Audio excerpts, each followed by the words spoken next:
Okay, so maybe now. Hopefully, this time it's gonna work. I hope. Because I have no idea what I'm doing. Okay, it should work now.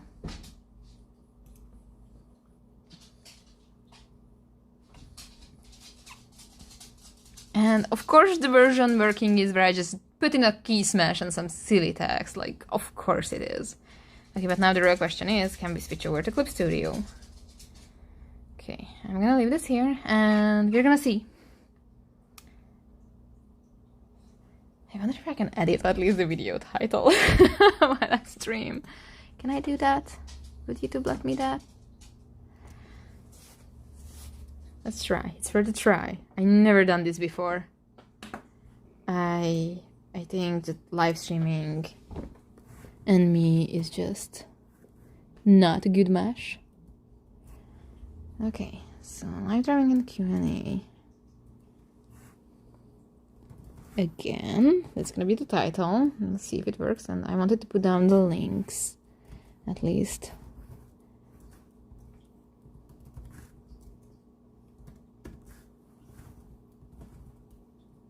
And of course, everything is lagging. There we go. Can I do this? Will this work? Oh my god, I think it worked. Holy shit. Holy shit, holy shit. Okay, let's see if it really worked. Okay. Yeah. Oh my god. Oh my god. I think it worked. I think it worked. Does it work? Does it work? Yes, I can see the chat. Yes. Hello again, everyone. This time we got it. I have no idea. Can you hear me? I'm not muted, right? Let me know if you can hear me. But if I'm muted, you can't hear me, asking if you can hear me. So, yeah, that's a train of thoughts there, but yeah, I should be good. Okay. Okay, I'm gonna rotate this back.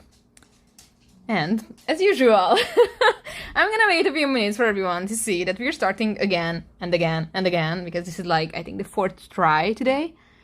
So I hope there won't be just random live stream windows open where people can get lost or anything. But oh my god, I literally had no idea what I'm doing here. So, alright. I'm gonna catch up on the comments. Crow saying hello again. Gigi saying hello. Guard saying, oh, now I can see it. Yes. AJ saying hello. Hello, AJ. And hello, Millie. Hi again. Ah, so good to see you all. Okay, everyone saying we can hear you. You and your pugs. Oh yeah. Pugs are here. Nora's in her bed behind me. And Emmett is tilting his head because I'm calling his name. He thinks it's already supper time, but it's actually not. There's still like about an hour and 15 minutes before his dinner time. So he's gonna be very disappointed for the next hour and 15 minutes. And I absolutely have no idea where the cats are. They both are completely black. So they are just like little voids walking around. They can be anywhere. Alright, AJ saying, hearing loud and clear and we can see everything. Oh, good. Oh, perfect, perfect. Love it. I wish this is how it started, because that's something I just always find so stressful about starting a stream, that will it work? Won't it work? What am I doing right? Will it be a smooth start? I don't know, and it's just ugh. But I'm happy that it did work and we're here. Crossing, where's the Zelda music? No Zelda music so far. Hopefully soonish. My fiance will be home and maybe she will play some Zelda in the background. Who knows? Yeah, we'll see. I'm not sure when she's getting back. It depends on work and everything. Oh, I see a kitty. Okay. Genre Comics back again. Yay, we are back. Guard saying, I just got both volumes of Apple Black and I just finished reading first volume. I'm going to say it's awesome. Story is incredible. Oh, that's great. I'm happy you're enjoying it. Yeah, Apple Black is really cool. I'm glad you're enjoying it. And you know, if you enjoyed these volumes, next summer, I mean, not next summer, it's this year already. Jesus Christ, it's already 2022. So this summer, in June, Apple Black will have a brand new Volume 1 coming out, which will have new content and some remix content. It's gonna be an interesting take on Apple Black. So if you really enjoy it, you can support White by getting his volumes. And as well as, you know, if you want Saigami, the new version of Saigami, Saigami goes live. That's not the right word. So yeah, all of our new books are getting in stores. I mean, not all of them. The first pack of new books go in stores in June. Yeah, June. I think June 7th. Yes, or something like that. But you can already pre-order everything. So yeah. So yeah, and there will be more books coming. There will be a bunch of announcements in either tomorrow or the Saturday con. I don't know. I probably won't be at Saturday con, so I have no idea what's gonna be announced and which panel or anything. So I cannot give any information on that. But yeah, everything will be announced in time. I only know stuff regarding Saigami, maybe not even everything regarding Saigami, but yeah. Crow saying, I'm still hyped for Saigami Volume 1. Me too. Me too. Emmy, it's not supper time yet. You can't just cry. So yeah, I wish I could tell you anything about Volume 3 or other news, but yeah, I cannot say anything, so yeah, fingers crossed. We'll see. Guard saying, I was thinking about going to buy both of your Saigami volumes 1 and 2. Oh, that's really sweet. Or if you want, you can pre-order the new Volume 1, because it will be different than the previous Volume 1 that was available. I actually don't even think you can get the old volume anymore on Amazon. I think those were removed. So yeah, many things. Oh, I can't English. Are changed in the new volume. Like not saying that, like, obviously I did not redraw everything and things like that, but there were some changes. Some changes that were, so to speak, necessary. And yeah, some changes I'm excited about. So yeah, you'll see that in the new volumes. I'm assuming eventually, or maybe at the convention tomorrow, there will be more information regarding those. Like I said, I'm not involved, so I don't know. Yeah. AJ saying, can't wait for the announcement and the new volumes editions. Yeah. I can only speak on behalf of Saigami, so I wish I could say I knew what went in Saigami Volume 1, but like I literally haven't seen the finished version, so oh, I hope it's good. I tried my best with whatever was my part.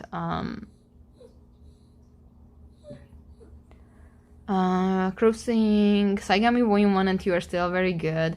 I get the redux of Volume 1 for sure. Yeah, I think it's worth it. Like, I gave the story a new start, and I might or might not be able to talk about this. I don't know. But I'm very excited about that new start. Like, you know, it's not like game changing or anything, but it gives a bit more in depth of things, and it's just a way better depiction of Ayumi and where she's starting from, and definitely way less cliche than what the original volume had. So I'm actually very proud of the new beginning of the book. So yeah, I'm just for that, I think it's worth it. AJ asking, quick question, do the new volumes ship worldwide? They will.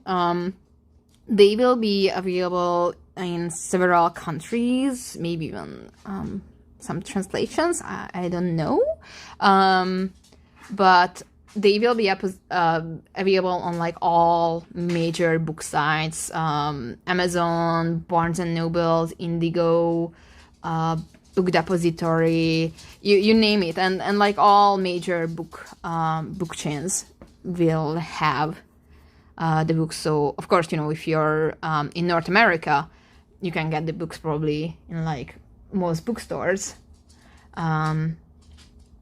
But you can also order them online everywhere. So definitely they will ship worldwide. So it's not an in-house publication. Like they're gonna be like legit out in books and basically any place where you can order books, you will be able to get the books as well. Because they're saying, I was about to buy the Saturday M tanks before the announcement of the new version, so this works out for me. Yeah, I mean, I think having the old volumes is still a pretty neat thing because, well, I can't speak on behalf of the other creators, but, there are some content that I took out from the original volume 1. Some things were changed, some things were just played around with a little bit. So it's gonna be an interesting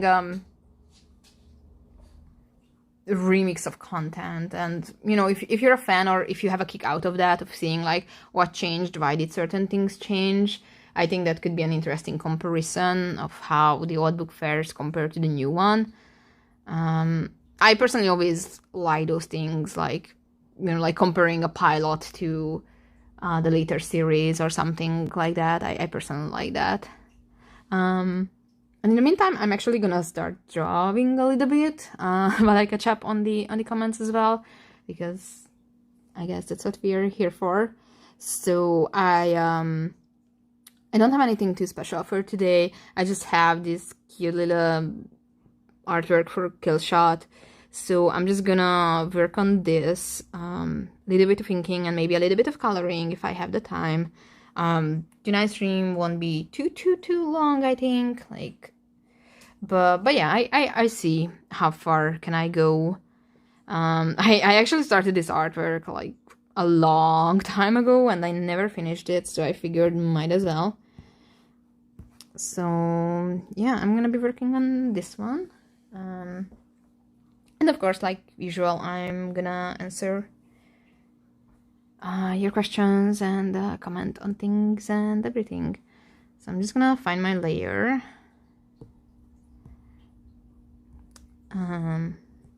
Okay, I think that's the layer I'm gonna be working on. I'm gonna zoom in a little bit. And yeah, I'm gonna start drawing. And meantime, let's take a look at the comments. Millie Comics, what will be the necessary changes? The volumes are already so good. I have them at my desk and I see them every time I draw, like right now. I'm not sure if I can go into details regarding everything. When it came to the changes, one of the issue was addressing certain names in the in the story, like certain names of characters. So there were some changes made there. Some things were simplistic changes, like changing spellings.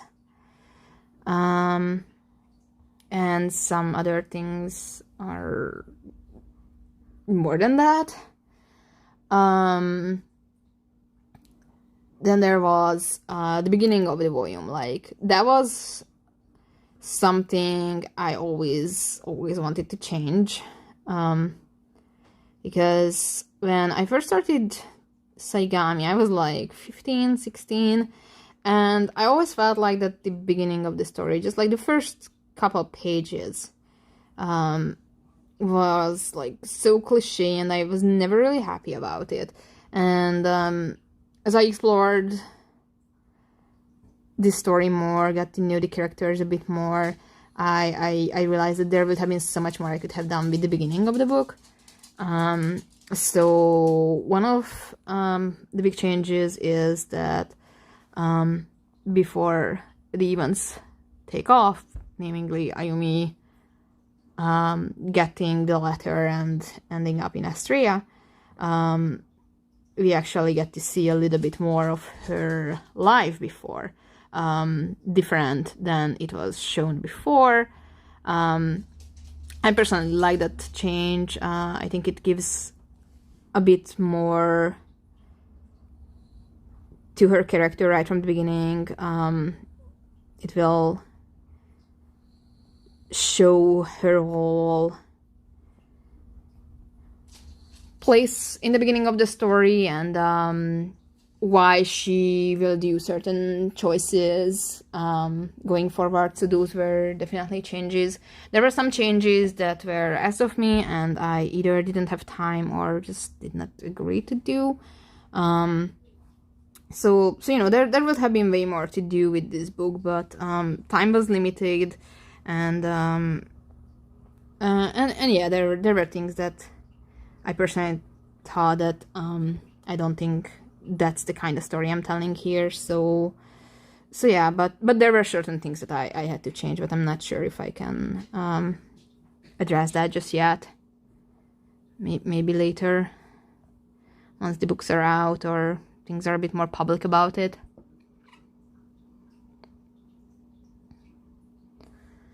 Saying Sunny's work is always worth it. I always recommend Saigami. Oh, thank you, that's so sweet of you.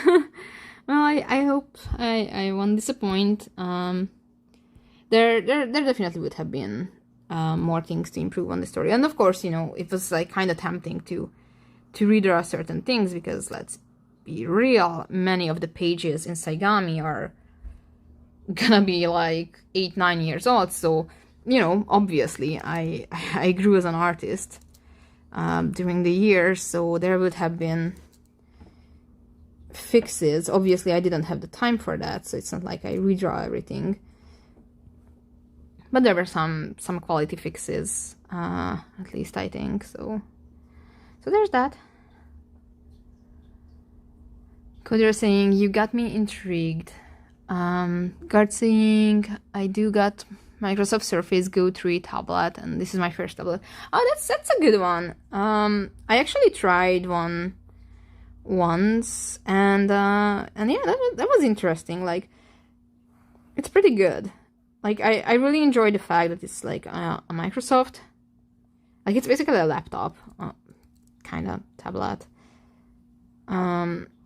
Of course, they improved the surfaces in the years after the Surface Go 3, I think. So yeah, the drawing experience definitely improved a lot on the Surface. I still think that, you know, an iPad or the new Galaxy tabs are better for drawing, but there's also the fact that you have a Windows on that, and sometimes I really miss that whenever I'm drawing on Android. I'm having brain fart in the middle of the sentence.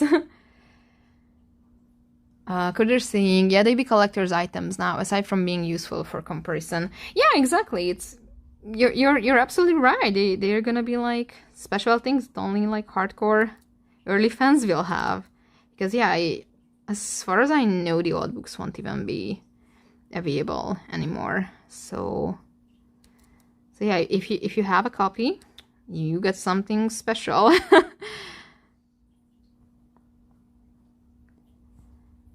And yeah, I just think even just for the comparison, it will be fun.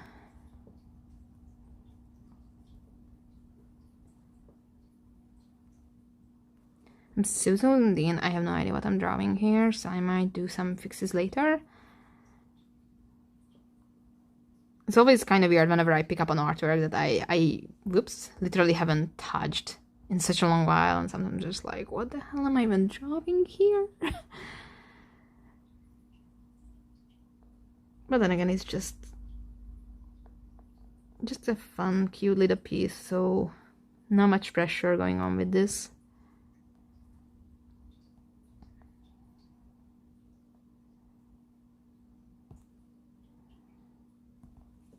And of course it's digital, so I can move whatever I want. I always love that.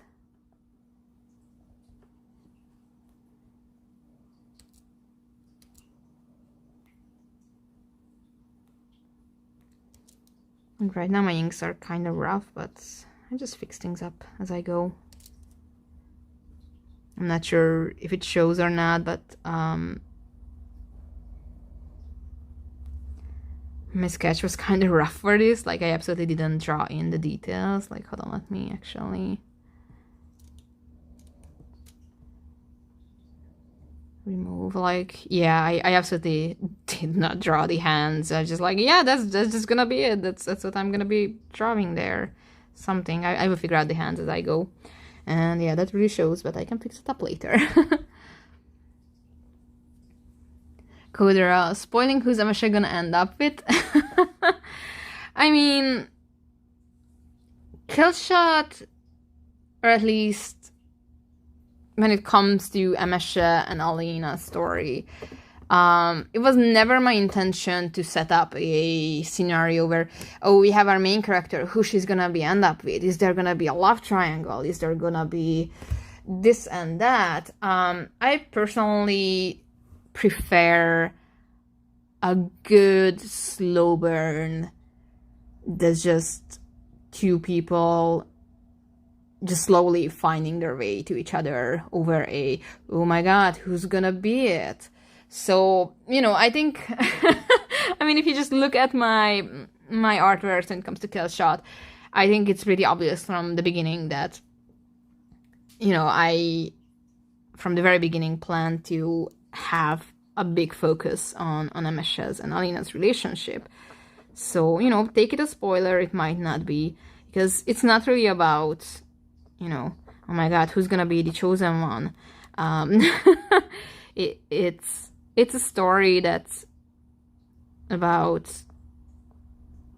growth and healing and just finding happiness in all sorts of ways. So that was always my primary goal with Killshot, instead of like cheap drama and love triangles or love quadruples. I don't know.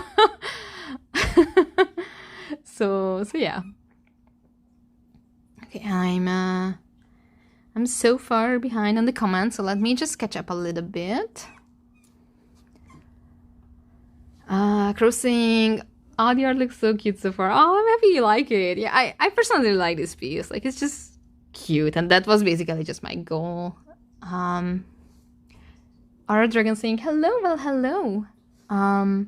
Coder, one of the advertisements for the new editions was grammar improvements, so I figured spelling fixes are part of it. Oh yeah, hardcore. Like there were several editors working on the books, and yeah, definitely a lot of spelling mistakes. And just in general, the whole lettering for every book were done again from scratch with the help of professional letterers. So that's gonna be a big improvement compared to the previous books as well.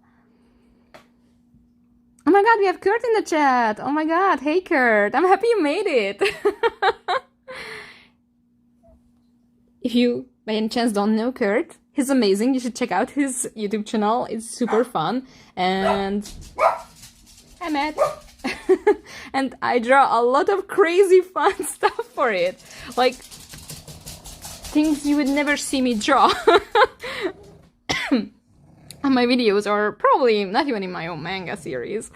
I will draw those things for Kurt, and it's hilarious. Oops, that's a bit too thick. Cruising, I feel that writing the beginning of a story can be so rocky. Yeah, I think writing the beginning of a story is always intimidating, and I often find it that it's super common with artists starting out that they just don't start a story because, oh my god, I need to have a perfect beginning. But in the end, if you don't start it, then you're just not gonna be getting anywhere. So might as well just start it. And, you know, if it's something you can fix later, then just fix it. And if not, then just make sure that you're doing your current best, but don't get stuck in the, oh my god, I must have a perfect beginning. Like, there are so many stories that have a weaker beginning, but later on it will turn into something incredible. And you know, it's in the beginning you wouldn't think that it was, holy shit, that was that good, and things were there all along. one of my favorite example for this, obviously, since I'm a huge fan, is Ruby. If you take a look at Ruby's first episode or first volume altogether, you know, it had a wonky start.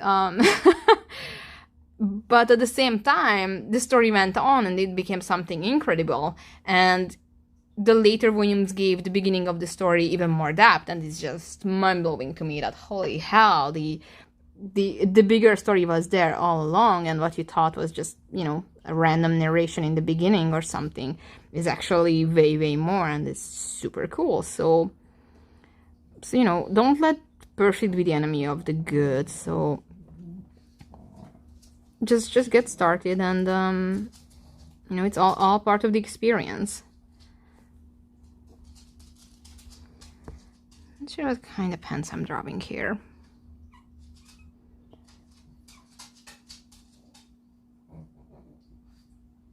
Crossing, oh, I feel special now. Blake saying, looking good. Oh, thank you, Blake. Thank you.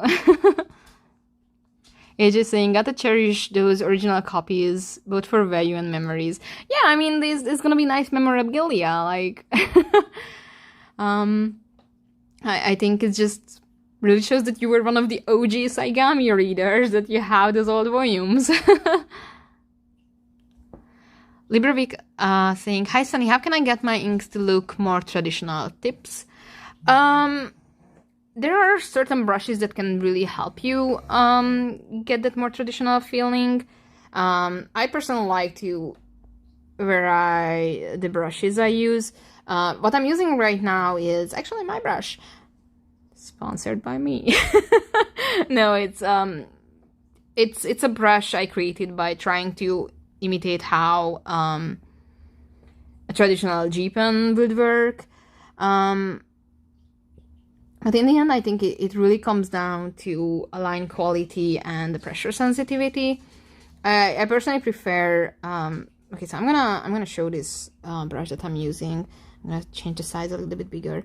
So I prefer this brush because it really gave me the feeling that I had whenever I was drawing with a G-pen, that, you know, it can draw like very nice and thin lines, but with the pressure, it can make even a blotch. It can look kind of ribbony. So it's kind of interesting. So I personally really like this brush, but there are also other brushes you can get from Clip Studio. Another one I really like is this brush. I wish I could show you the original file. For this, I got this from Clip Studio. I don't know what it was the title. But for example, this brush reminds me a lot of working with like Sakura Micron pens. It even has this kind of runny edge and a little bit of texture, and that's something I really like. So I like to use this one whenever I'm shading in manga, because, you know, I like to shade, like, for example, if I'm I don't know, if I draw a hand, like let's say this is the wrist, and I want to just shade, I can just use this, and it's kind of reminding me of traditional. So I really like this one as well. There are a lot of brushes. Different people have different preferences. If you're using Clip Studio, I can only recommend to go into the Clip Studio, just look for G pens or traditional pens, and they will have so many options. Or you know, if you're interested in mine, that's also available in Clip Studio. I think you can get it for like 20 Clippies. Or you can get it on my Gumroad. I think it's for like $1 or something. So yeah, but there are always like, there are a bunch of like free options as well. There are tons of pens. I know I experimented with a lot of brushes to try and get a more traditional feeling, especially whenever I work on my pages. Whenever I work on illustrations, it's not that important. But for my pages, I definitely like to have a more traditional feeling.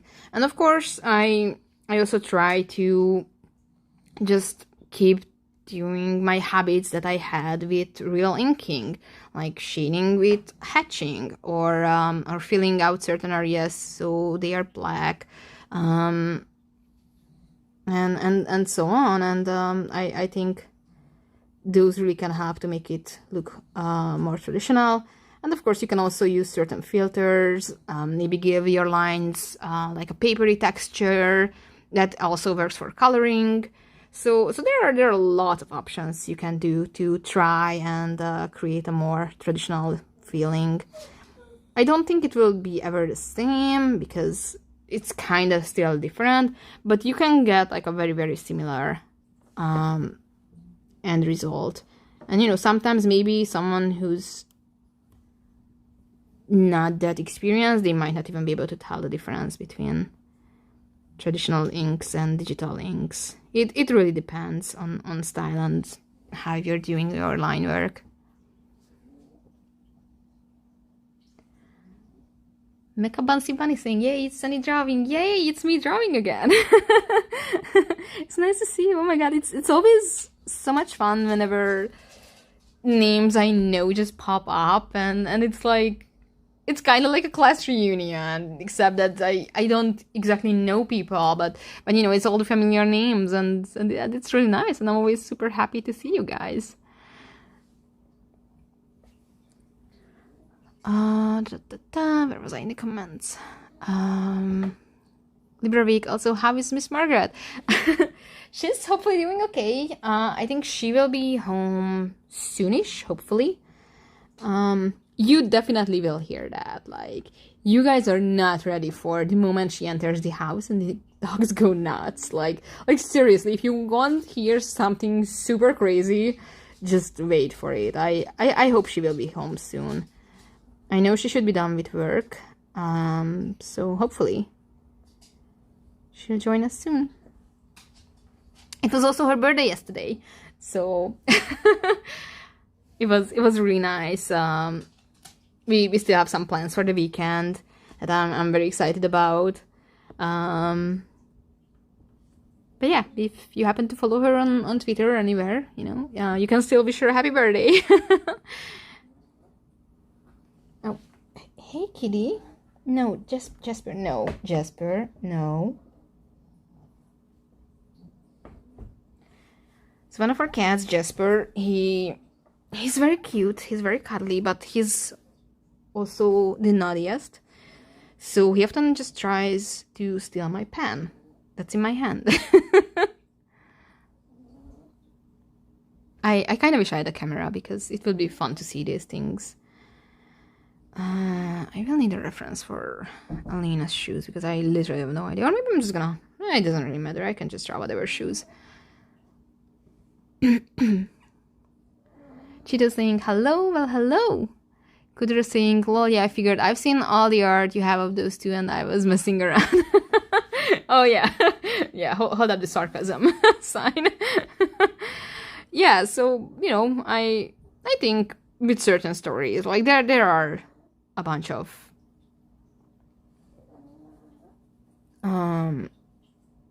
stories, be it romance or not necessarily romance, or it's pretty much given from the beginning who ends up with who.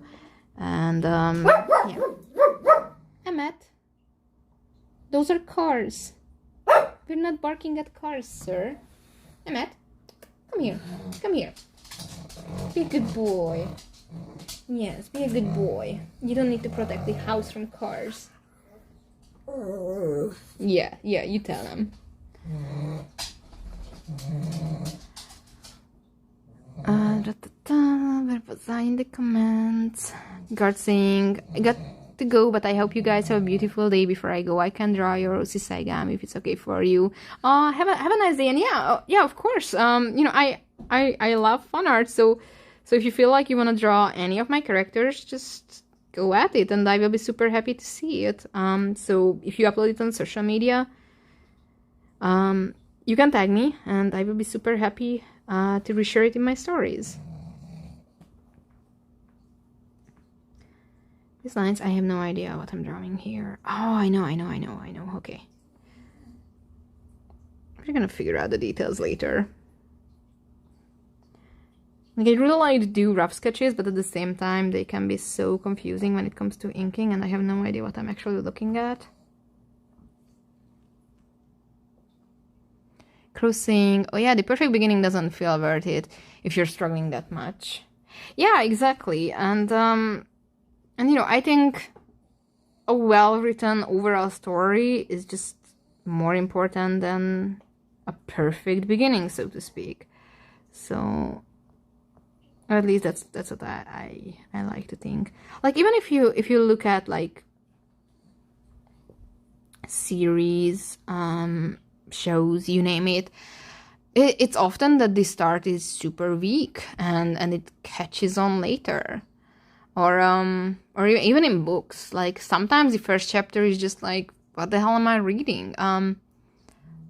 Actually, an example that comes to my mind, Harry Potter, which I really love Harry Potter, the series, the books. But yeah, we're not gonna be promoting it because J.K. Rowling, yeah, we don't like her. But anyway, it's at least a good example because probably almost everyone read it or at least seen the movies. But especially in the book, I think the first chapter of Harry Potter is just so boring. Like, it's all about the Dursleys, and sure, there's like a snippet of mystery there. But I remember when I was like 11 or 12 and first read it, and I'm like, why do I need to read this book? I don't care. And I only got like interested later when actually the more magical stuff came in. So that's once again a good example that a beginning just needs to just get the story started, and the most important thing is what comes afterwards. Mecha Bunsy Bunny. Easy fix for difficulty starting your story. Just start and immediately publish as you make it. So it's already ruined and you then have no choice to pull it into an amazing story as you go. Oh, that's a good one. Like, I like that. Just like deep water right from the beginning. And yeah, like, I think it's better to get that fear out of the way and just do it. And yeah, you can fix and focus on creating something great as you go. I absolutely have no idea what kind of shoes I'm drawing here. So yeah, these will be shoes. These are totally shoes. Yes, this is how shoes look. I really don't like drawing shoes. I think I'm drawing a sports manga.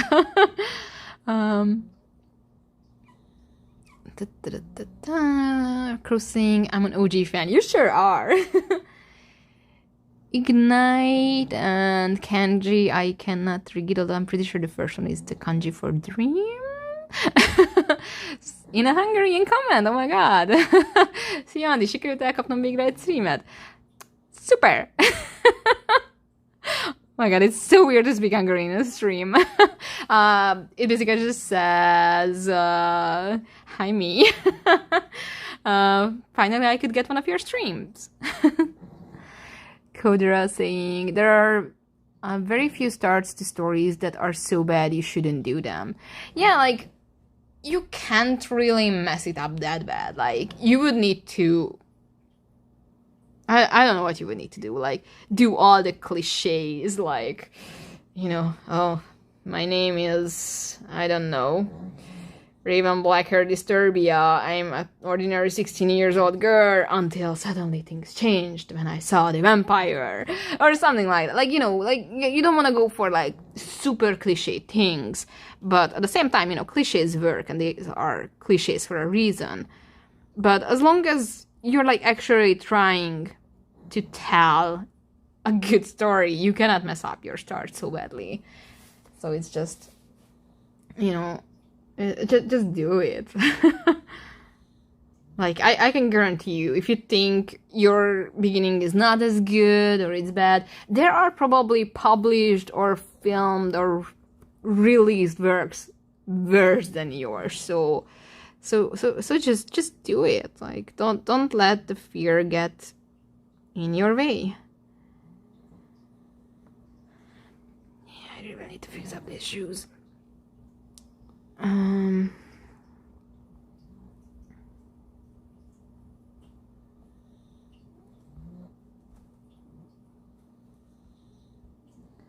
Where was I?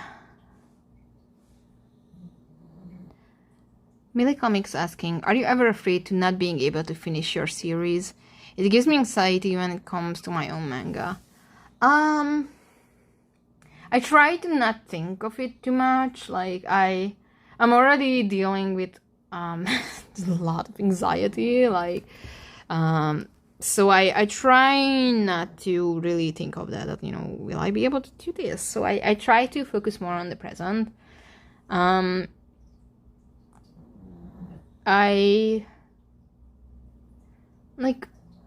would lie if I say if I never thought about that really, but at the same time, I just try to tell the story at its current best. But at the same time, I definitely have it in front of me that I don't want my stories to be too long.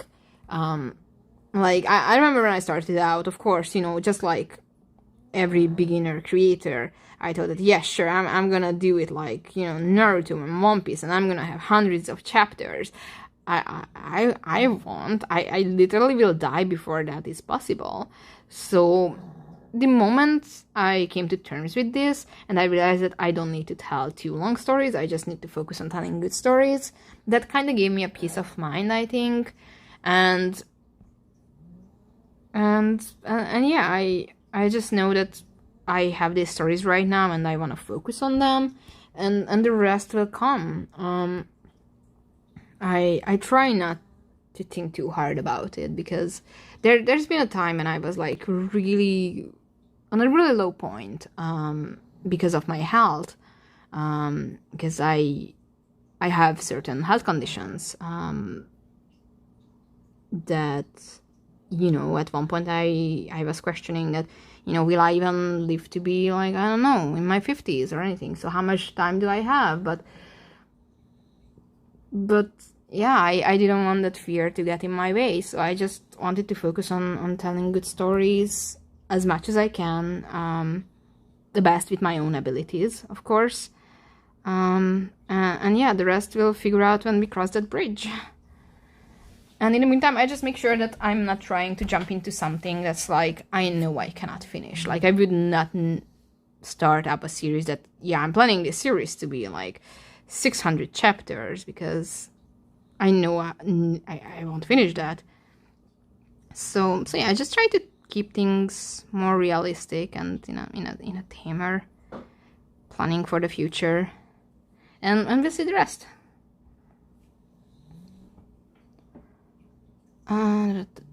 AJ saying, oh, happy belated birthday to her. Kodra saying, yeah, happy belated birthday to Pagoda. I will let her know once she's home.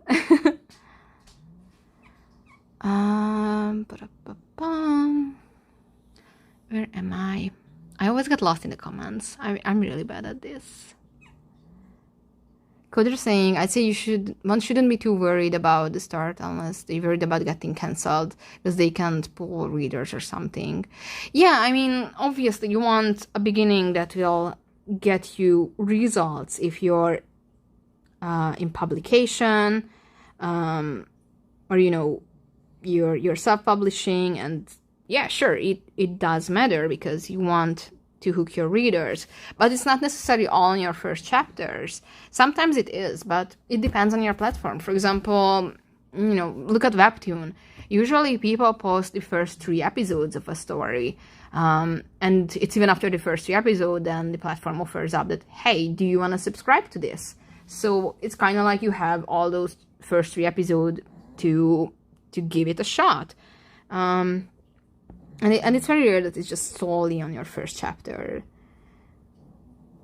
Of course, you know, it might be that there will be someone who drops your series after like the first 7 page.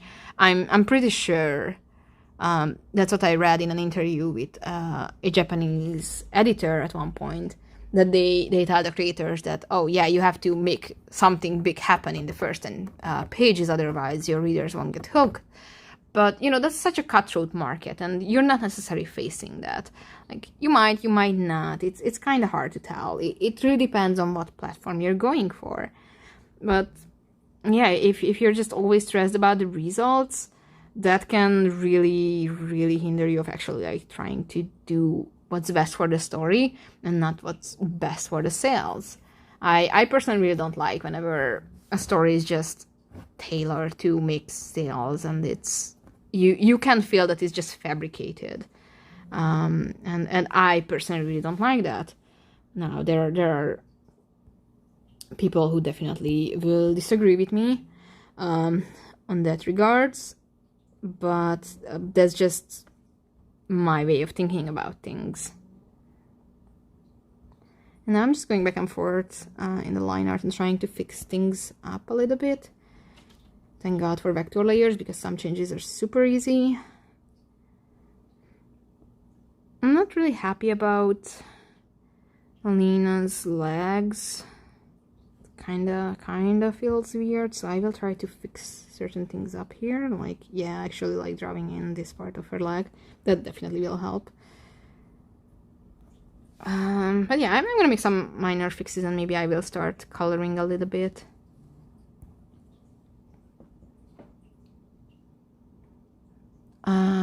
Katarina saying, yeah, I've been trying to start my own manga like webtoon, but every time I start I think I can do better, and then start all over again to do as good beginning as possible. Yeah, I think that's like one of the most typical like beginner traps there is, and eventually you just have to make that leap of faith and say, this is it, this is gonna be my first chapter and I'm gonna go in. Because if you're just going back to redo and redo and redo, you're never gonna get anywhere. And obviously, by the time you're done with that first chapter, obviously you will get better. So, you know, while you're working on those pages or panels or an episode, you will improve as an artist and a storyteller.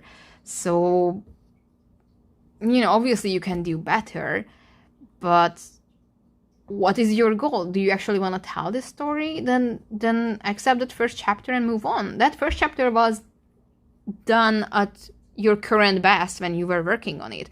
By the end of it, of course, you will be better, but you can use what you learned with that first chapter to make the second chapter even better, and so on and so on. So you can just make sure that every chapter you do after the first one will be even better, instead of just redoing and just polishing and polishing and polishing, but never getting that first chapter anywhere.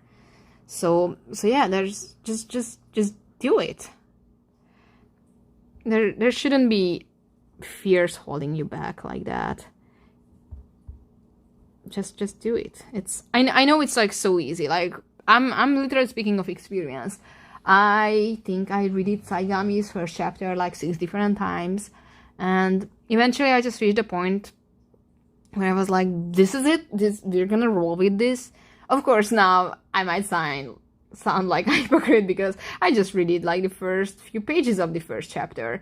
But that was a little bit different because, you know, I got this chance to rework it. So I was like, well, okay, I have now 8+ years experience compared to when I was doing it the first time. So I'm just gonna do it.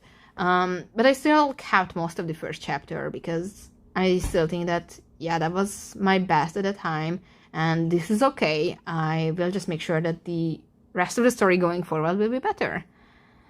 So yeah, just do that first chapter. Just let go of that hand of the perfect first chapter, and just try doing an even better second chapter than your first.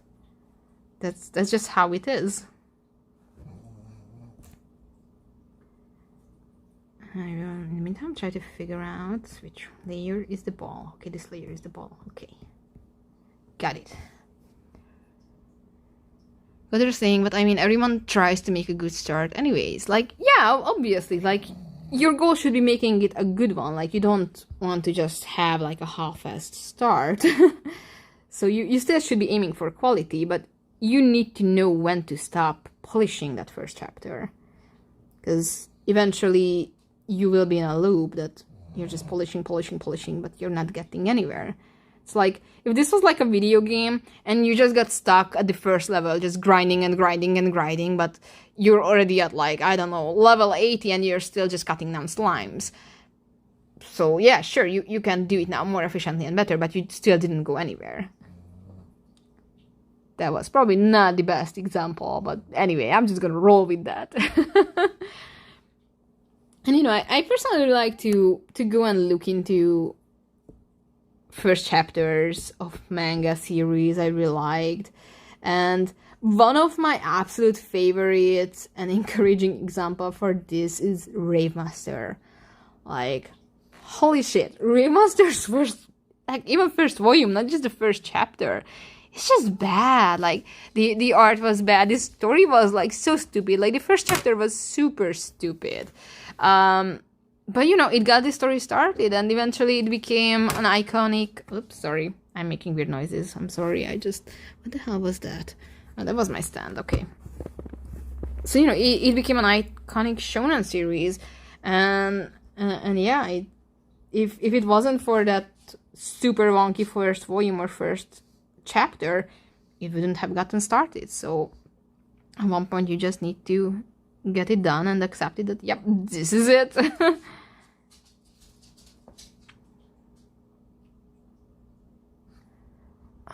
Katerinka saying, I wanted to ask you about your manga. Do you have all the important parts of the story planned, or you go with the flow? It's a mix, honestly. Some major plot points I have planned from the beginning, because I think certain elements you need to know. Like, at least when it comes to regarding what you want with your characters. You need to know, you know, what are your characters' wants, needs, fears, obstacles, and the rest can be filled out as you go. I definitely don't plan out everything. I prefer to have a certain level of flexibility when it comes to story planning, because, you know, as you keep working on the story, you might have some good ideas, you might expose yourself to some new influences that might, you know, make you think that, oh, maybe I can do something with this idea or that. So I like to have room for flexibility like that. But certain major plot points, definitely I like to have from the very beginning. And, you know, sometimes they change, or I change them around a little bit. Like, I know with Saigami, I changed a lot of things around, especially in, like, volume 2 and 3. Oh, yeah, definitely. Just a second. I see some weird Russian bots here, so I just wanna remove them. That's okay. That's one way to do it. I don't think I have any of my mods tonight, so I just wanna make sure that we're not getting any weird links or weird shit in the chat. Just a second. Oops, I almost added one as a moderator. That would be fun.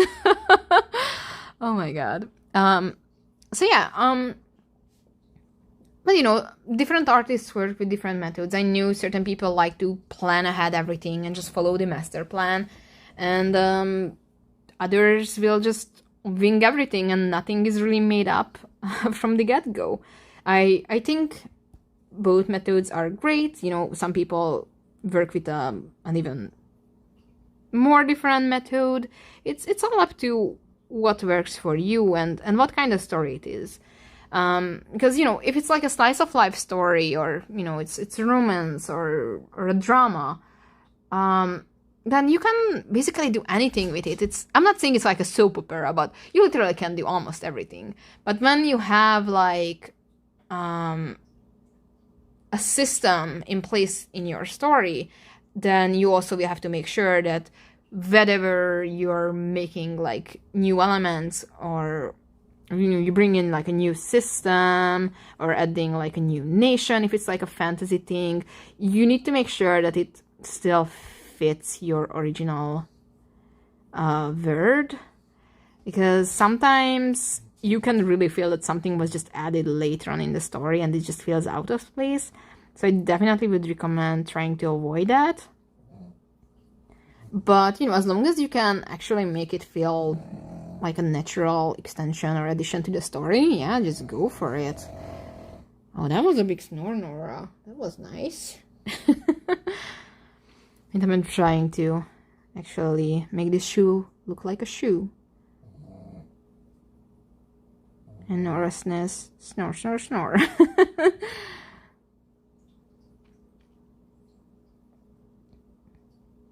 Could thing, there's worse works than yours that get animes. Oh my god, yes, like seriously, holy shit. I haven't been following anime in a long while now, so I can't. Is it the same number? 1, 2, 3, 4, 5. 1, 2, 3, 4, 5. Okay, kind of works. Okay, but yeah, like I think people tend to over worry these things, and you know, I can guarantee you're gonna be fine. Just get it started.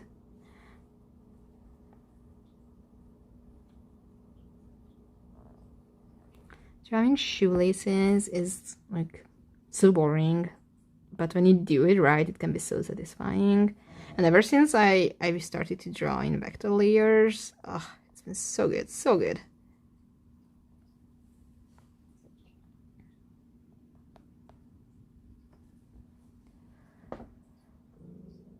Let's see, where was I in the comment? Because you're saying, if anything, let that remind you that whatever you're doing is probably fine. Yeah, exactly. Yeah, absolutely. I agree. AG saying, weird to speak Hungary in a stream. Multilingual problems. Oh my god, yes. What language to communicate in? Mood. Yep, absolutely.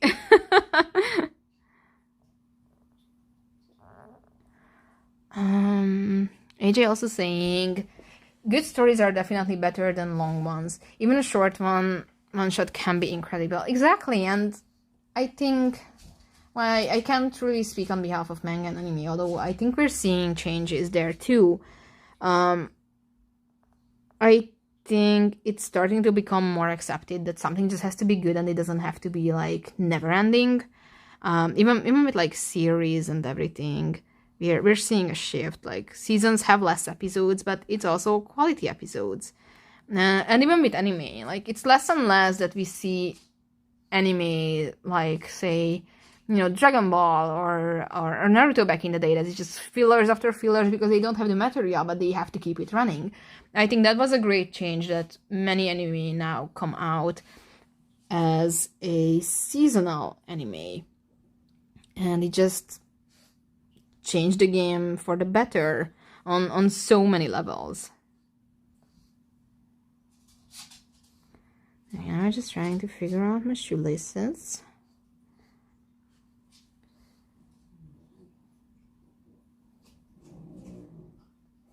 There we go. Starting to look like shoelaces, actually. Love that.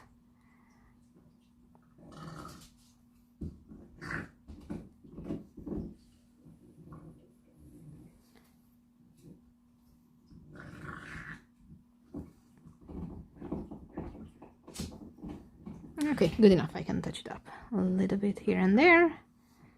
But yeah, we have shoelaces. Cut plus vector layers. Yeah, I absolutely lost my train of thought. Sorry about that. I cannot multitask, I think. And now the other shoe. Ugh. Don't like shoes. Crow's asking, okay, do you ever accidentally create ships with your characters? Not in canon or anything. I mean, sometimes I think that's a thing. You know, I personally think that, you know, ships usually are something that the fandom creates. But definitely, I think there were times when I'm like, oh my god, this could be like a shipping moment or just like a crack shipping. And you know, sometimes I like to go along with the ideas. Like, I knew at one point, and I don't remember where and how the idea came from. I think it was just a silly comment or something. Oh god, I wish I remember, because it was a fun story. anyway, in Saigami there was a ship idea for Ayumi and Chibikon, and it was just like so messed up, but at the same time hilarious. And I remember my editor and I were just having like super messed up ideas of how this would be possible. Alright.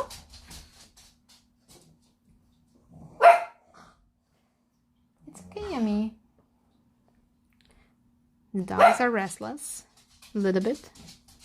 But yeah, and you know, sometimes there might be pairings that I don't see as a ship or a pair from the beginning.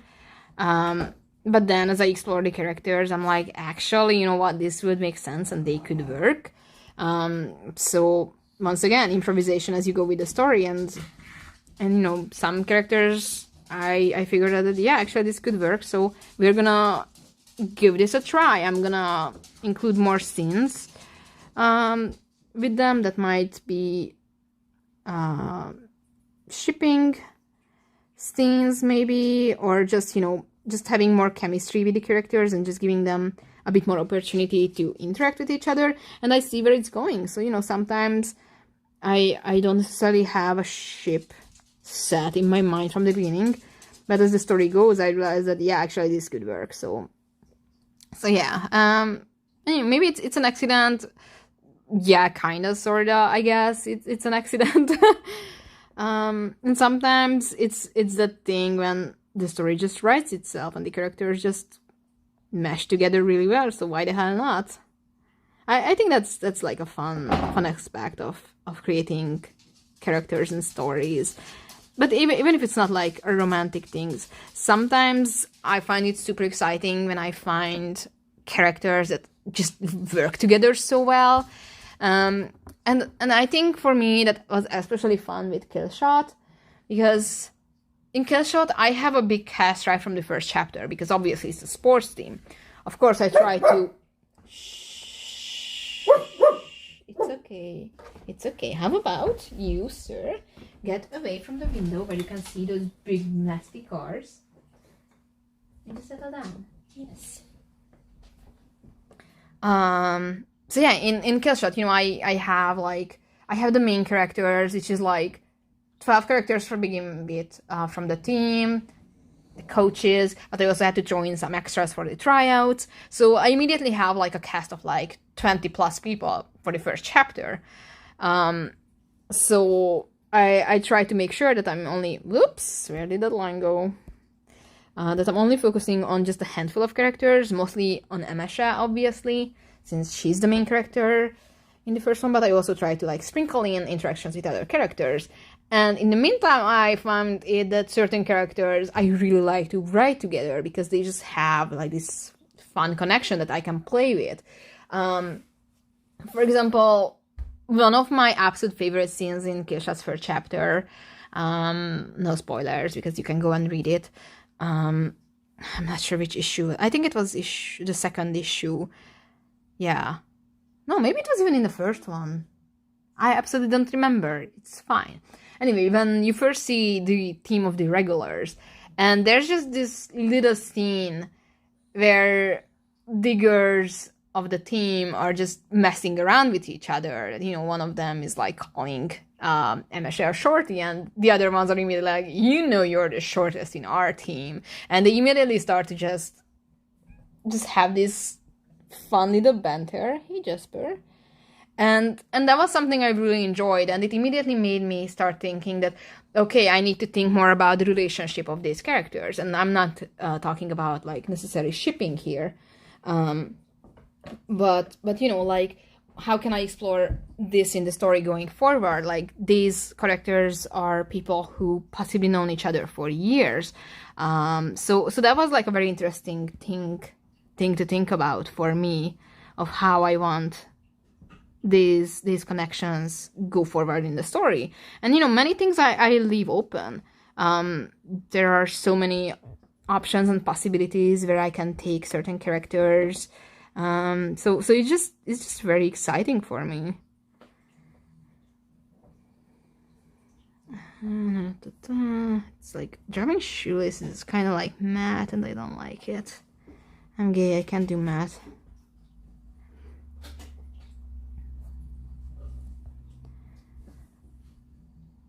So yeah, I don't know what was the question anymore. I'm not even sure if I explained what I wanted, but anyway, we're gonna roll on. Katarina saying, oh, I never thought about it that way, thank you. I really hope it helps, and really just do that leap of faith and just start your story. And you know, if you have your first chapter, I would be interested in reading it. So you know where to find me. You can find all my links, and yeah, just give it a try. And I'm sure there will be other people in chat who would be willing to give your story a read and reassure you that your first chapter is fine. Coder saying, good point. Is it a Shonen Jump policy? No wonder they cancel series so often these days. Yeah, that was a Shonen Jump interview with the 710 pages. Of course, you know, a lot more goes into Shonen Jump. Like, they usually value the reader questionnaires and the sales. But yeah, basically by the first few chapters, it's already decided whether a series will make it or not. And it's just so insanely cutthroat. It's upsetting, really. Because there are so many series that could have had potential and could have been something good. And it just really comes down to being at the right time at the right place. Because there were so many good stories, you know, axed a few years ago. And nowadays, they just publish whatever, and I honestly don't really like the current lineup of Shonen Jump. There's, like, one manga that I read, Blue Box, which I enjoy, and I still keep up with Hero Academia just because, but apart from that, I'm just like, the hell is this lineup? It feels like nowadays they are just throwing, you know, it's like throwing shit on the wall and see what sticks. So it's kind of sad when you know that there were so many series with actually good writing and potential that just got canned. Because reasons, Shonen Jump. Yay. So yeah, that's something I really, really don't like about the Japanese model.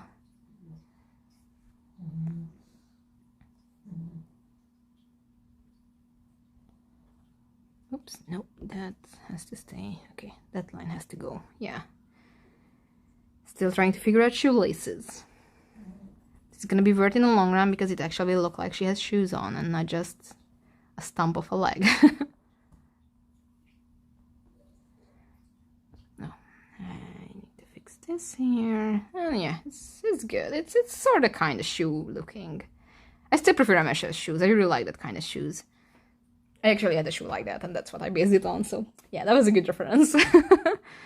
Okay, I probably should be saving this. And catch up on the comments. Clyde Karapatan saying hello. Oh, hello! Nice to see you. It's been so long.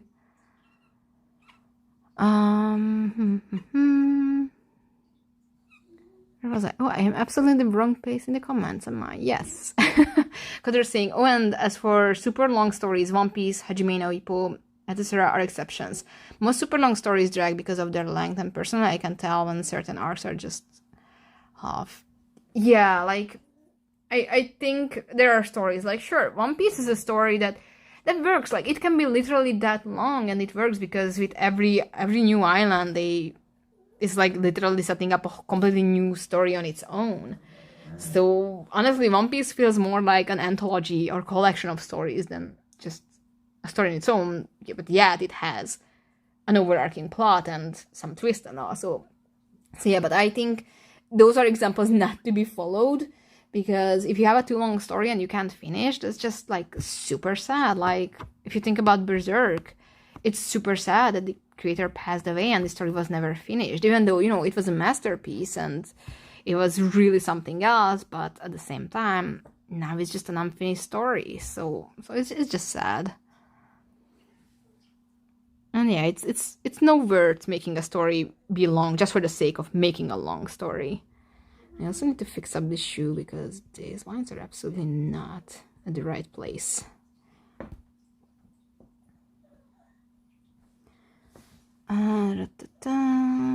Claire saying bloated for padding sake. Yeah, exactly. Like, just like with anime and filler arcs. you really can tell whenever a manga is just telling for length. Looking at you, Death Note. Like, that was another one of the big ones where you know that where they should have ended it. And they just kept dragging on, and same goes for Dragon Ball. And oh my god, I don't even want to think about it, what's happening in Dragon Ball anymore. So yeah, it's just better to keep it short but good. That's not the line I wanted to draw.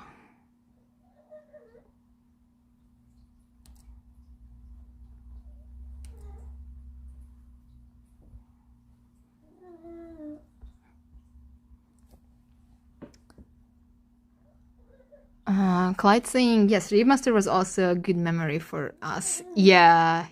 Oh, I love Remaster. Like, it has so many problems, but I still have a fond memory of it. Same for Fairy Tail. Crow saying, Remaster seemed pretty dumb anyways, but I can lie and say I was never interested as a kid.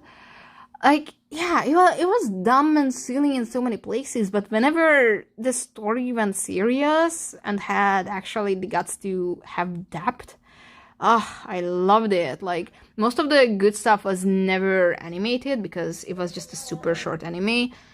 But, for example, I think volume 32 of Remaster, oh my god, that's chef's kiss. One of my absolute favorite volumes in manga history.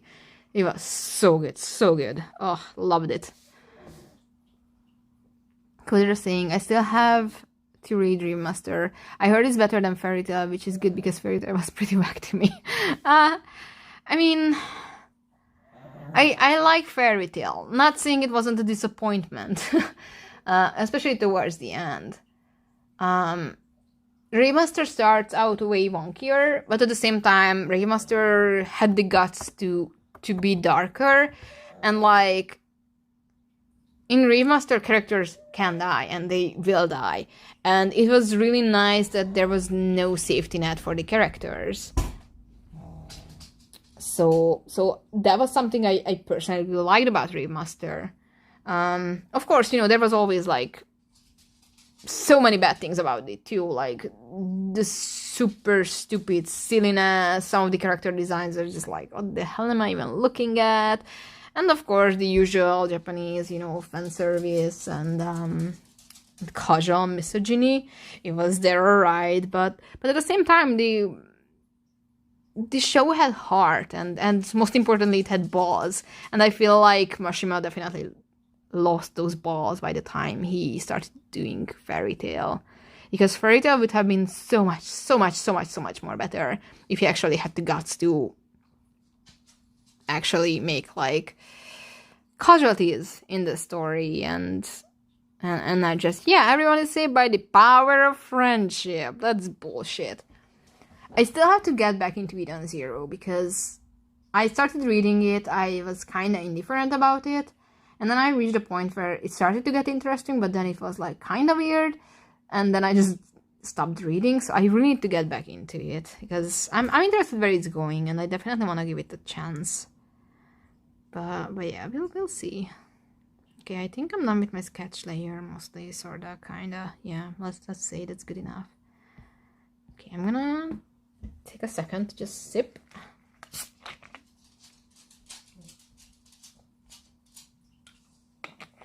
And then we need to catch up on the comments.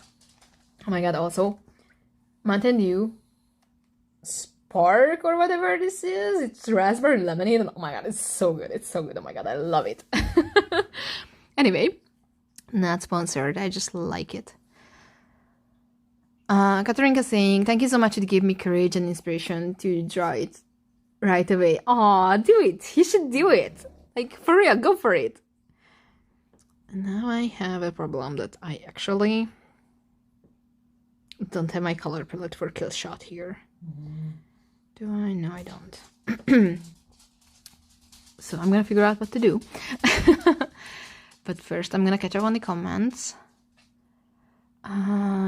Clyde saying, I see, because it was this cute small... You probably can see my pop-up notifications, but that's okay. Margaret is coming home with food. Everyone rejoice. I don't know where I was. Yeah, so Clyde saying it was this cute small snow monster. It became their mascot. Oh yeah, like that's Plu, and he's in all of the stuff Hiromashima does. Like actually, Plu was a main character in his first ever short story, which is so terrible. Oh my god, it's so bad, guys. Like holy shit, you would not believe how bad it is. Like seriously, if you can just look it up, Hiromashima magician. That was the story, and it's so terrible. It's so bad, so bad. Like look at it, and it will make you feel so much more better about yourself. But yeah, Plu was a character in that, and after that he just kept popping up in all of his works, and yeah, he's fun. He's adorable. He's stupid, but he's fun. Crossing, I hope this doesn't sound stupid. How do vector layers work? I feel like I haven't gotten a good understanding on how they work. Oh, okay, my time to shine. I can do a mini tutorial. I'm real quick gonna catch up on the comments, and then I'm gonna show vector layers, because I think that's something that's really, really necessary when you're working on comics. Or at least, I'm not saying it's necessary, but it can help your work so much.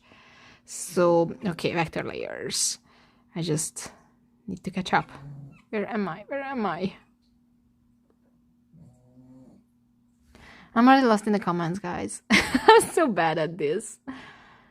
Mecha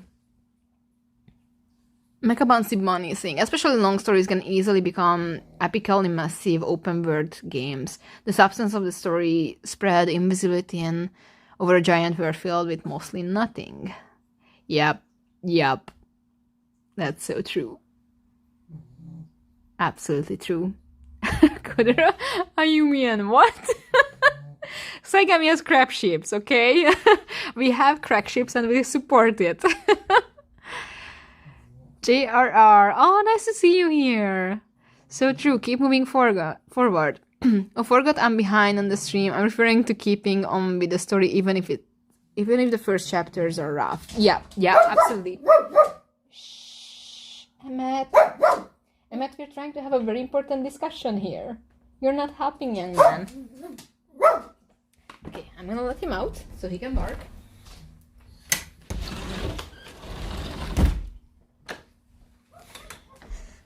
Okay.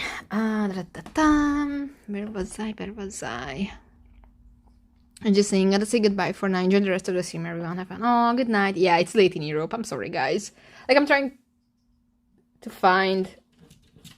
I just let you out. Why are you coming back in? Dogs, ladies and gentlemen. Dogs. And now he's gone. Like, the moment I get up, he's gone. Okay, he can spend some time out. So yeah, I might have streams earlier, I might have streams later. I still need to figure out like a golden time that works better for everyone. So yeah. Because you're saying character dynamics with each other are always plus for me. Only thing I read from Shonen Jump these days is Spy X Family. I heard good things about that, but I never read it.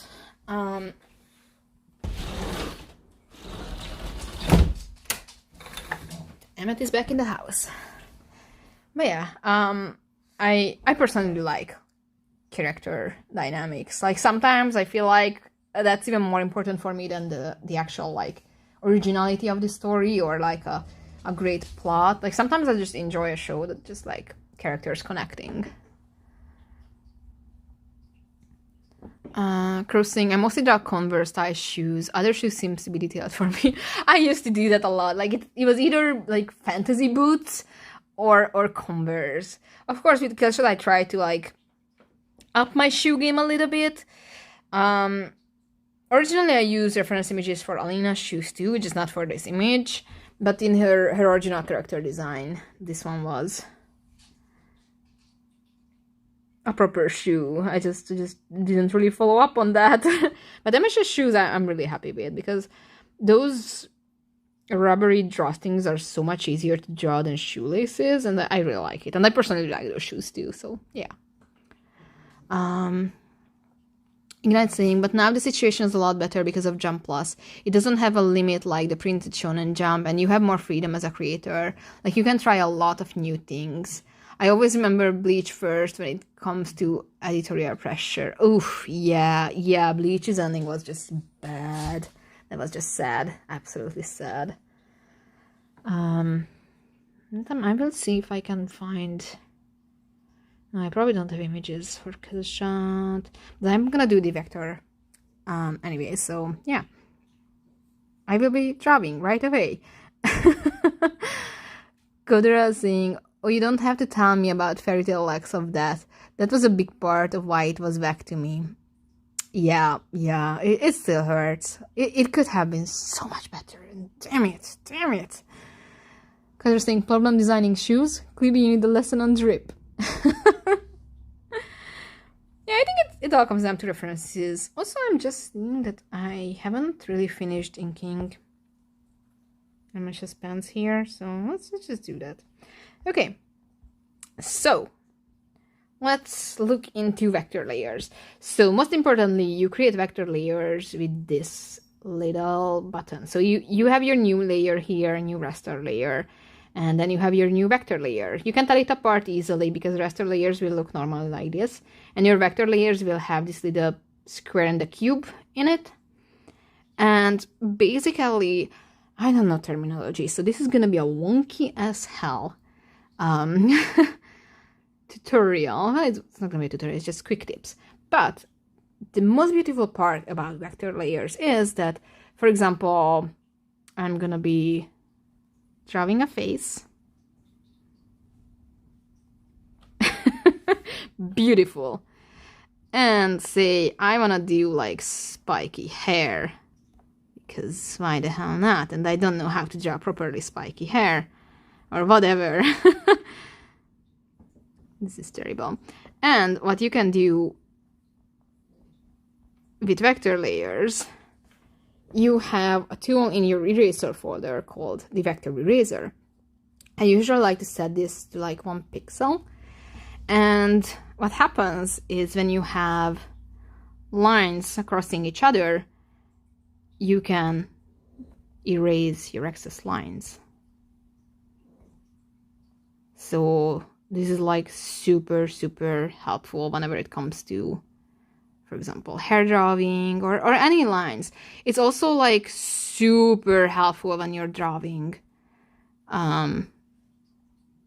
backgrounds. So yeah, you can clean it up like this. But for example, let's say, actually I'm gonna open a new canvas for this so I can show it better. Let's say I want to draw a boxy thingy, something in perspective for a background. We are gonna go for a perspective ruler, and I'm just gonna set up something of an easy, like 2-point perspective. And let's say I wanna draw a house. And let's say in that house I want to have windows, and I want to make sure that those windows are the same height, and so on and so on, and the railings in the windows are the same. And since, shit, I did not draw this in a vector layer. Moving back, although what you can do, you can also convert your layers to vector layers. So if I go convert layer, I change it from raster to vector, it will look ugly because the line quality will be kind of wonky, but technically it should still work. It might not necessarily, but you still can erase your excess lines with the vector eraser. Of course, this looks kind of wonky because A, I didn't give a damn about my line quality here, and B, it's a converted raster layer. But basically you can clean up everything. Other really nifty things you can do with your vector layers is, for example, let's say, oops, yeah, we're still on the, yeah, let's create a new raster, vector layer. Yes, I know what I'm doing. I'm a professional. Okay, so we're on our new vector layer, and say I'm drawing whatever here. Let's say I'm gonna... Ooh, shit! So I just broke the nib of my pen. Oh, that's really nice. Technical break, ladies and gentlemen. Oh my god, I don't know why I did that. Fuck. I mean, oops. Okay, give me a second. I need a new nib. This never happened before. I'll be right back.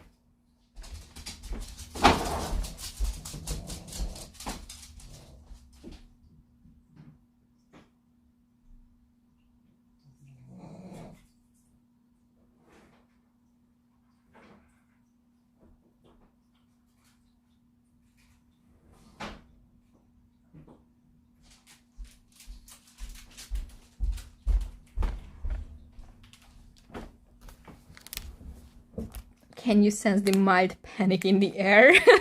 Because right now I'm sweating bullets. Fuck. What the hell? Okay, right now I even can't open this bag of spare nibs. Do I need to cut this? Okay, I opened it. Okay, wish me luck, guys. Because holy shit.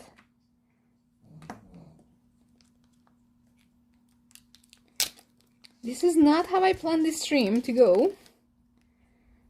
Okay, so I have this removal tool thingy. Please come out. Fuck.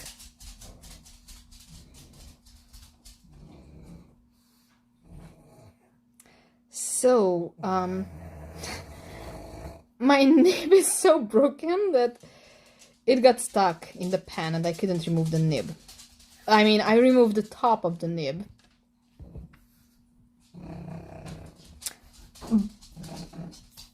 Fuck. I absolutely have no idea how I can take this out.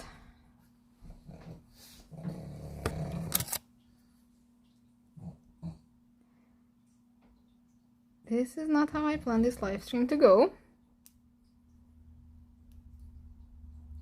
No, I think I just broke my pen completely.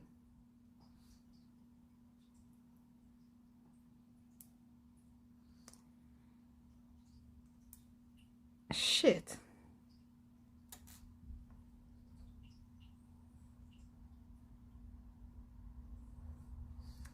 Yeah, I'm trying to like poke it out right now with a paper clip. But it's also so tiny that I'm not sure if... Oh, okay, got it out, got it out. Oh my god. Oh my god, oh my god, oh my god, oh my god, oh my god. I bet you did not see this coming because I sure was not seeing this coming. Jesus Christ, this is insane. I didn't know this was even possible. Okay, now what I hope is that if I put in a new one, it will still work. Like, I hope I didn't mess up anything by breaking that nib or poking it. Oh my god. Okay, okay, the cursor is done. It works, it works, it works! Oh my god. No, do I have pressure sensitivity still? Just looks kind of... Holy shit! I think that's why I was getting these super thick lines, because my nib was probably messing with me. Because I'm using the same pen thickness. I'm on 17. And look at the line difference! Holy shit, what the hell? Advice of the day. Always check in on your pen nibs, guys. And always have spares at home to avoid heart attack. Holy shit, I'm sweating bullets right now. Jesus Christ, this was bad. This was really bad. Okay, the day is saved. So, back on my impromptu vector layer tutorial. So what you can always do with vector layers, I'm gonna go back to this. You have an option. Where is it? It's down here. You have this coordinate line tool, and you can actually thicken or narrow your lines. For example, this time I want to narrow it. Say I want to narrow this line. It might not work with this one because it was a transformed vector layer, but let me do this with a thicker line. So let's say I have this thick of a line here, and I want it to be narrower, and you can even set it that, you know, how much narrower you want it to be. And let's say I just want this part to be narrower, and you can see it's starting to shrink a little bit, and the more I go over it, the narrower it gets. So you can easily fix your line width. Line width? That's not a word, Sunny. What the hell? So you can fix your line thickness with that, or you can even thicken it if that's what you desire, and you can change that. And you can play around with the settings, because there are, like, you can even set it like what kind of brush size you want with it, and there are also like other fun vector things here that you can do. Because the thing about the vectors is, you see these lines if you hit the object tool and look at the vectors, and usually they will have like dots where you can move them. So I'm not sure why I don't see any lines here. Let me draw a new line here. I'm just gonna go for like a normal G pen. Ooh, not this size. But let's say I draw this line with a G pen, and I'm on a vector layer. Yes, I am. So if I hit this, still don't see the dots. Where are the dots? There should be dots. Because what you could do technically is you can adjust. Oh, there are the dots. Okay, so you need to be on the control point tools. So let's say I want to adjust something, and I can just move around. So, you know, let's say you have, I don't know, an eye of a character. Let's say this is kind of wonky here, so I wanna deal with it. So you just go to your control point tool, and you can just move it around and just adjust it a tiny bit, or you can even like do so many things. Like you can this was like basically what you could do with your line art before Liquify tool, and you can just like nice little adjustments here. Of course, what I'm doing right now is like pretty much bullshit, because I would never fix my eyes like this. Sometimes I find it that it's easier to just redraw it, but when it comes to like fine details or backgrounds and you want to fix up your vector lines, you can play around with these things. So this can be super useful. What I only ever use is honestly just the vector line width, because that can be very useful sometimes, especially when my pen messes up like this before breaking in half for some reason. But yeah, the absolute most useful thing is that you can use the vector eraser, especially for my shading style, because you know that I like to shade with like cross hatching. So for example, yeah, I'm on the right layer, so you know I normally would just go in and just shade like this. Now the important part is that these lines need to cross somewhere, so I need that line underneath the chin. But now what I can do is I can just draw my vector eraser over this and it will disappear. Of course, for some reason now this is acting up like it shouldn't, but you get the idea. So vector layers are really great for this. Plus, actually, one more thing. For example, we have our beautiful drawing in the corner. Now, let's say I want to use this for something else, but I want it to be smaller. So yeah, I'm just gonna... Oh, we're lagging. We're lagging so much. Okay, so let's say I'm gonna shrink this down. Let's say, you know, I want this to be on a t-shirt or something. So I'm just gonna shrink it down. But later on I decided, oh, you know what, actually I need this to be bigger. And if I resize it again, the line quality won't change. It will be just as crisp as before, which would not be the same. So for example, if I draw the same thing on a raster layer, now I'm gonna draw a raster layer. So I'm just gonna draw eye, face, ears, beautiful hair. It doesn't really matter. It's kind of like a wonky milcery. And I shrink it down. And then I want to make it bigger. Oh, look at the line quality. It's super pixelated. So vector layers are great for keeping quality. So especially if you're trying to do something for printing, or you know that you will need, or you might need it in different sizes, or make adjustments, the vector layers are super, super useful for that too. Now, the downside for vector layers that you cannot use fill tools.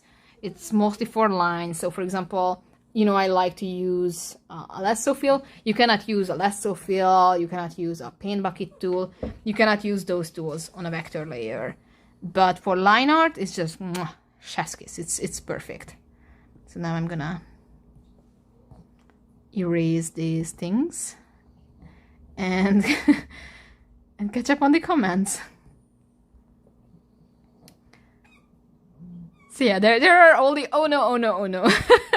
It's like that stupid song on TikTok. The oh no, no, no. Oh yeah. This is Emmet. I know you're hungry. I really like to use the lasso fill with like a transparent pixel to erase, but since I drew this on a vector layer, I cannot use that. So I'm just gonna use a big eraser and erase it. This beautiful, beautiful drawing.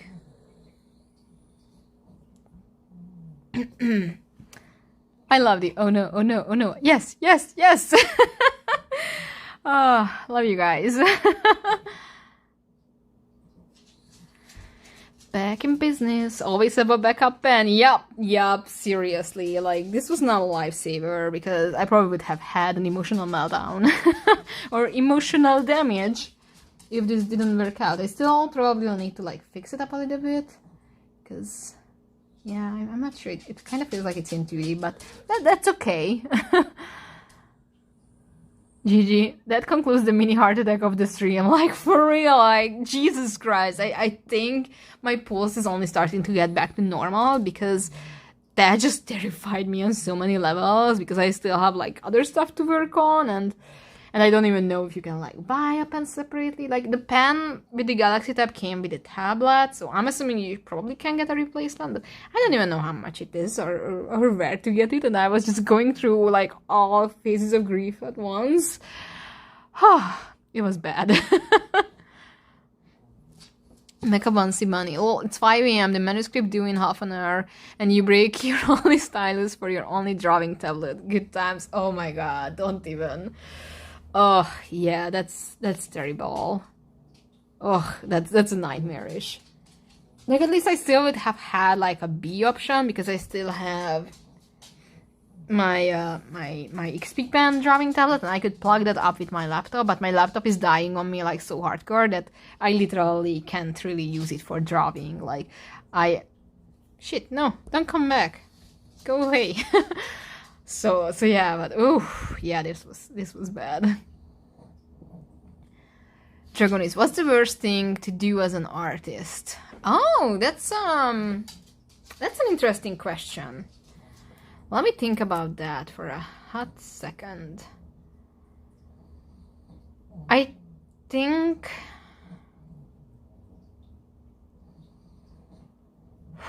there are so many answers for this, and I'm trying to see what is like the worst. I think probably when you sabotage yourself and you don't even realize it. And that's like a big term, and that's why I'm gonna go with that, because artists, or heck, anyone who creates or is performing in a way or something, is prone to fall into mistake of self-sabotage, and you wouldn't even know it. But, you know, it can be the reason behind procrastination. It can be why you're always comparing yourself to others. It can be why you're stuck in that loop of trying to get perfection. And it's so many things, and it's such a wide spectrum, and you might not even realize that, oh, I'm doing this to myself. And it requires self-awareness and making sure that... Okay, I guess he's gonna rip apart that Gatorade bottle. God, Jesus Christ, this guy keeps coming back. So yeah, I think it's very important whenever you're an artist or any kind of artist that you are aware of your mental state and how you're approaching things, and making sure that you're actually trying to make your thing easier and not harder. And like I said, it's such a wide term, because it's easy to say that, it's just self-sabotage, and that can be different for different people.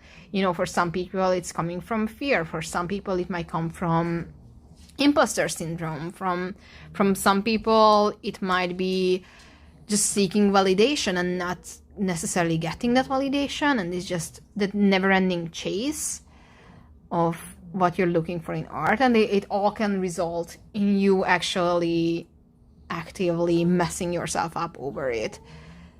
So I think that's one of the worst, and I personally really wish that more artists were talking about this or be more aware of these things, because I feel like whenever people ask about that, oh, what's a mistake, or what's the worst thing you can do as an artist, and many people always just go with like, oh, it's just procrastination, or oh, it's drawing on the wrong layer, which are, yes, those are bad things, and it's technicalities, but at the same time, in the end, it all comes down to mental health, and how you you're not helping, buddy. how you approach your art and yourself as an artist and a person trying to do art in your head. And I personally think that should be very important that we talk about that much more, because it can be so much easier to actually tackle something that's like a mistake or a worst habit when you actually understand what's going through in your mind and in your soul, and why you're doing certain things in a way, or how certain things affect you in a way. And I personally think that there's not much talk about that, and I definitely want to focus on this more on this channel. I think I announced this before, that this is kind of the direction where I want to take things, apart from still focusing on drawing and tutorials and everything, but I think there has to be talk about this, that it's not as simple as just oh, you're just lazy and you're procrastinating, because that's so much more deeper than that, and there's so many more layers, and it's not just black and white, and I hope to start a good conversation on that.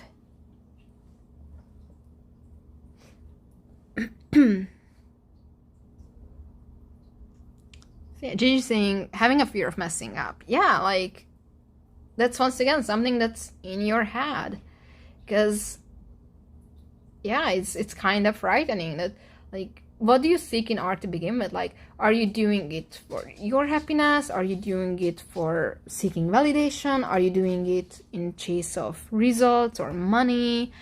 Or do you want to create like a legacy or something? Like, it's so much more easier to handle these problems if you understand the whys and hows of the mental aspect of things.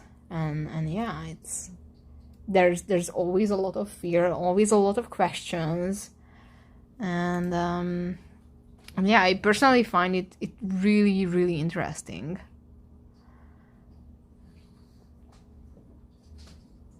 And yeah.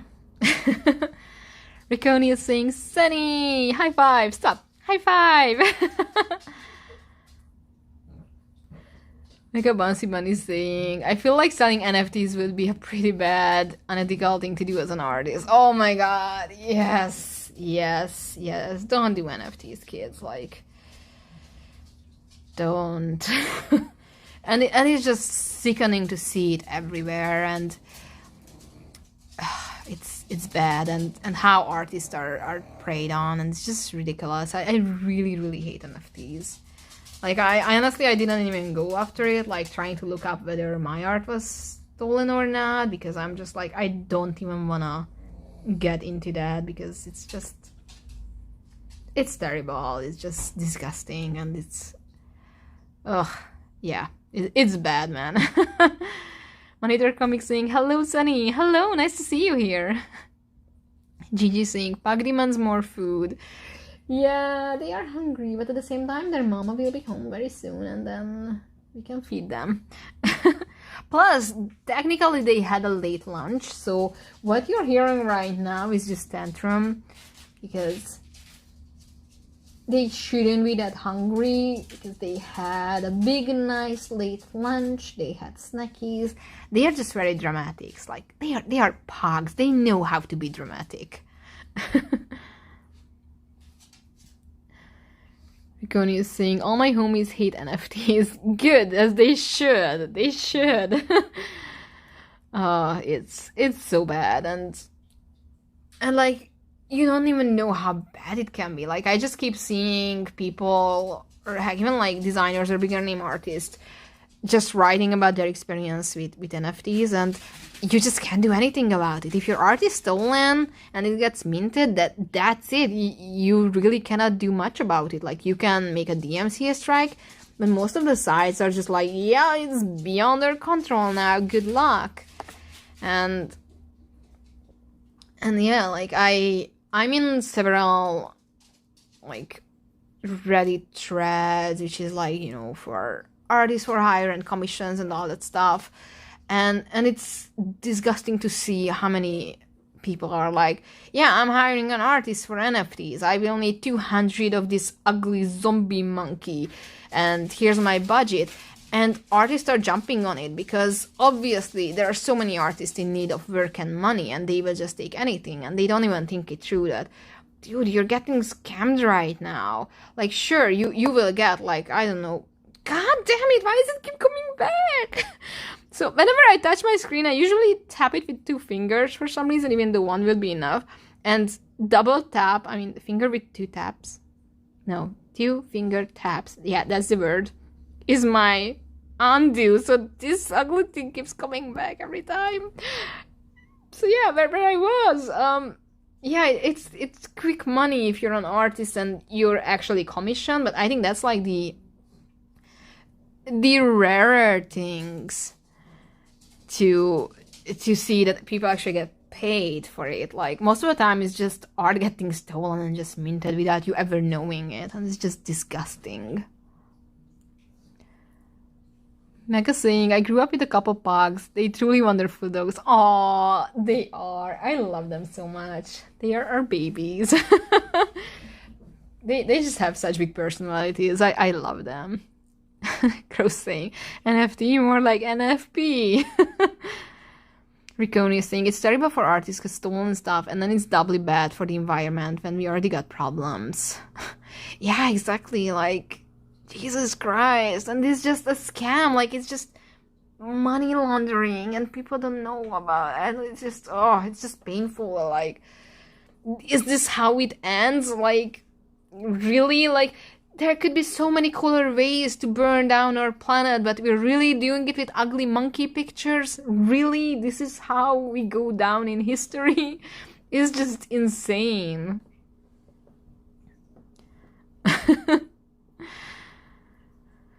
Oh god, I'm so pissed at NFTs. Riconius, even then, questionable ethics should incentivize, I don't know that word and I don't know how to pronounce it, peak English speaking, to steer away. Riconius, dinosaurs, meteor. Yeah, like make it a meteor, make it, I don't know, I'm not saying make it a pandemic because I'm sick of pandemics, but yeah, for us it's literally the monkey. Like, oh my god, it's ridiculous. It's so bad on so many levels, and it's especially sad when you see bigger companies just getting behind this all, and it feels like being an artist is just getting so much harder, like, every day. Like, especially now that even Kickstarter is starting to get into blockchain, and so many people are like, yeah, I won't go on Kickstarter anymore, but then where am I supposed to crowdfund my projects? And people are just terrified, like, what happens if Patreon, what happens if Coffee, what happens if, I don't know, YouTube gets in blockchain? Because it seems like that's the pattern, that every big companies are getting into blockchain and NFTs, and it's just disgusting and ridiculous. Crossing. I love Monkey, but not that one. Yeah, I don't think anyone loves that one.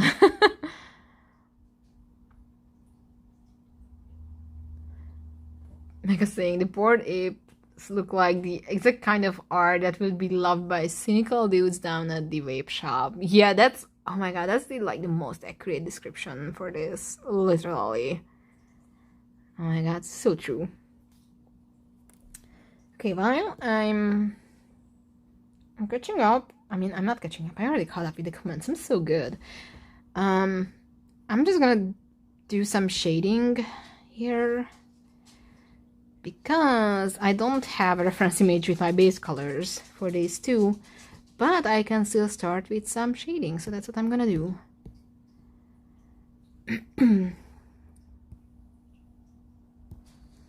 See if I can use my magic wand, or I left. Yes, I left gaps. Okay, never mind. Let's see and fix up my line art a little bit.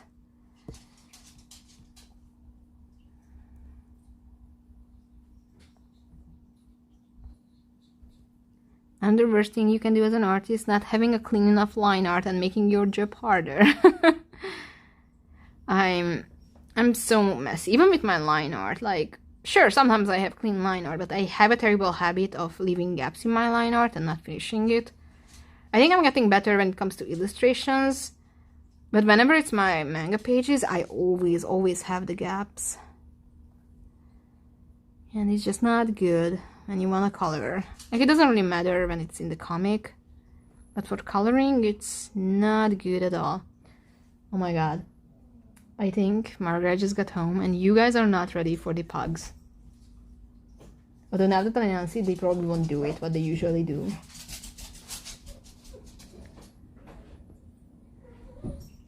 Oh, I'm seeing more mistakes in the line art, so might as well fix that.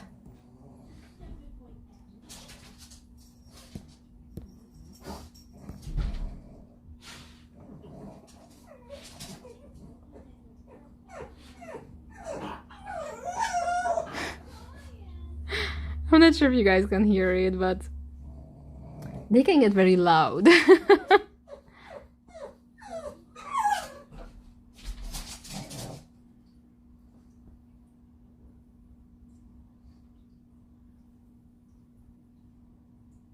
Okay, I think my liner should be good now. So let's go back to my raster layer. No, where is the gap? Where is the gap? Where the hell do I have a gap? Emmett, please. Hi, babe. Sorry. It's a... No, I was excited for it. Oh, you're excited Of for course, this? now he's not doing it. Oh, of course. He doesn't want to perform. Hey, Yeah. Emmy, I missed you. I missed you. Here we go. You want squealing. We'll give you squealing. I missed you, Emma.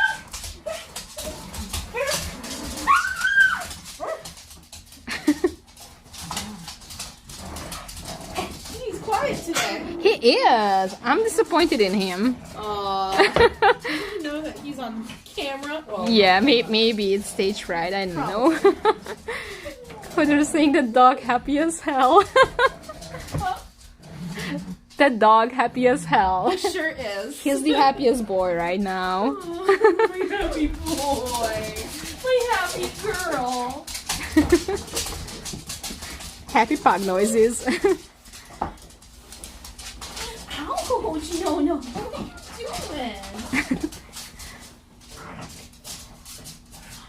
People say hi, Pagoda. Hi. And people also wish you birthday. Oh, thank you.